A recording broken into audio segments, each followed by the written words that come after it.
Hello mga chicken, and welcome po ulit sa aking vlog.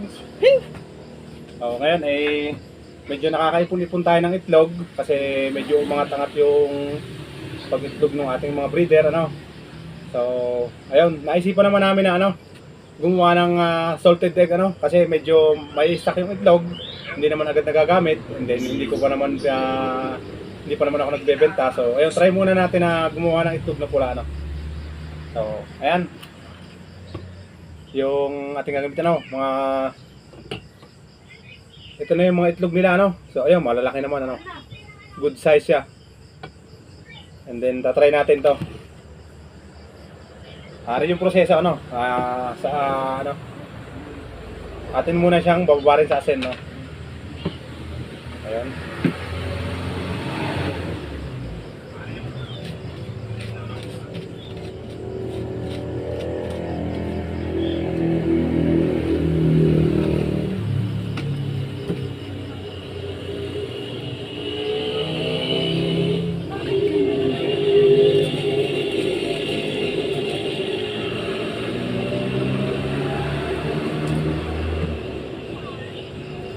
So ayun, pagkabasa ng itlog, cover lang natin ang asin, Then ilalagay natin ito sa magiging container natin na may asin din,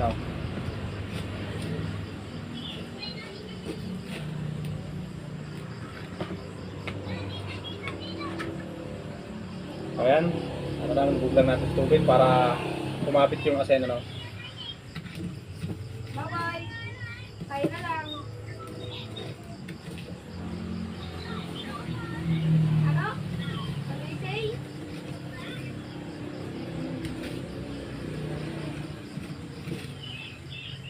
So itong proseso na ginagawa natin, ito lang yung natural na paggagawa ng itlog na pula, wala pa siya yung hindi katulad ng mga may flavor, saka na natin gagawin pagka mga nag-success na tayo din sa unang project natin,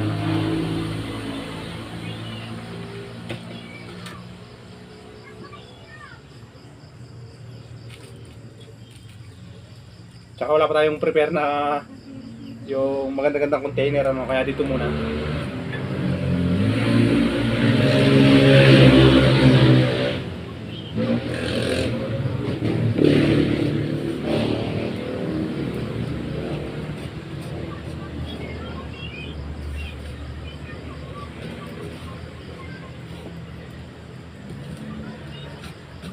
Bago nga pala natin ito ginawa, siyempre, tumingin muna tayo sa YouTube, inaral din muna natin para hindi naman masayang yung ating gagamitin, Lipad!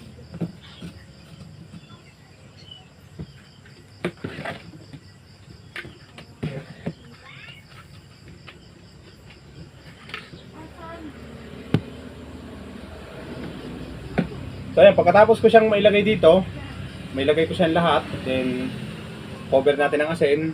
Yun, maghihintay tayo ng 3 weeks or 21 days bago natin siya ilaga para ma-process yung pagiging salted egg, So ayun, after nito, so hintay na lang kayo sa part 2 nito, kung magiging success. Ayun, tutuloy-tuloy na rin natin to habang nag-iitog ba yung ating mga breeder,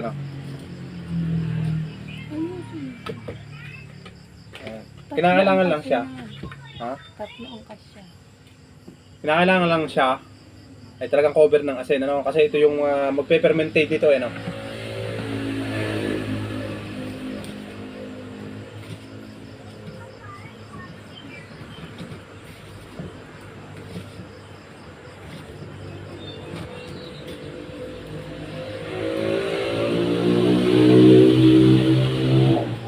Kailangan lang talaga pagka ganito medyo marami kang asin, kasi yun yung magpapatagal ng buhay nitong itlog, para hindi siya masira. Yung ang pagkakamala, tatlo yung sa ilalim ng kasya.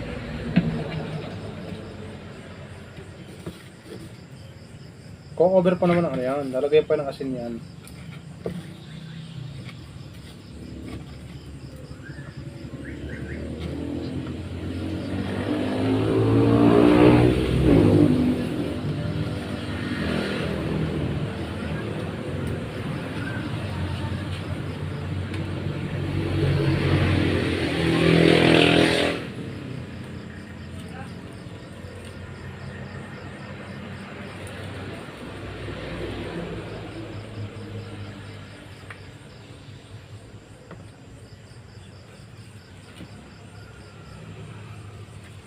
Bali, ano nga lang pala to, ano, 9 pieces lang namin ginawa kasi sample pa lang. First time na din natin gagawa ito kaya medyo kaunti lang muna, ano. Pero once na naging okay naman yung proseso, ayun, eh, tutuloy-tuloy na naman ito pagkagawa.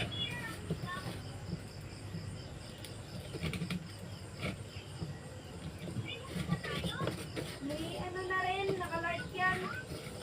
May nakalight na rin yung kalaban natin.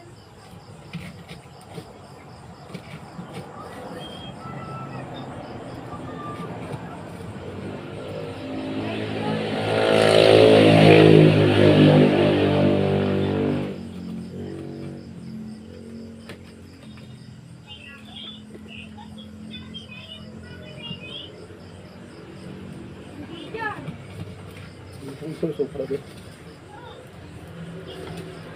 So, sana naman itong ano.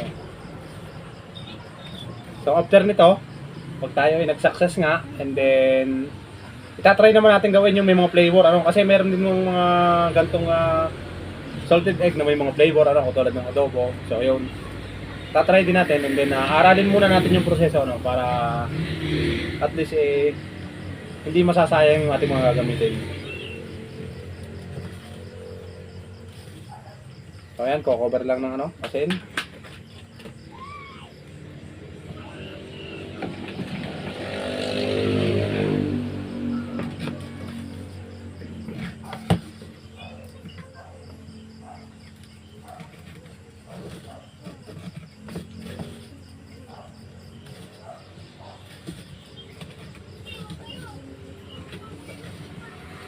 So marami namang proseso, ano, ng paggaganto, paggawa ng salted egg. Kaya lang, mas napili natin to kasi mas mababa yung ano, yung araw nating aantayin, ano.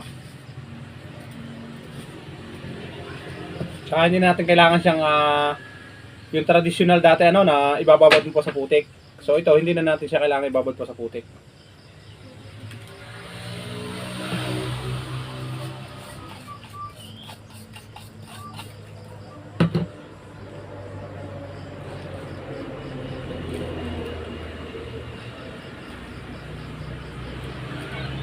Ano yung tubig?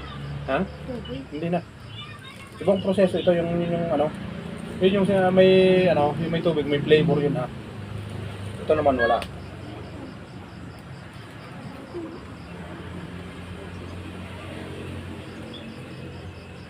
Namatay ako sa tubig.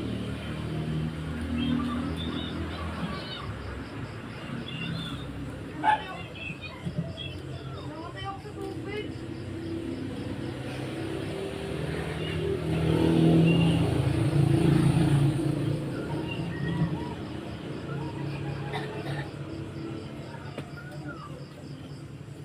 So ayan, fully covered na ng asin, ano. Ayan, dapat ganyan. Para talagang hindi siya masayang, ano, hindi masira.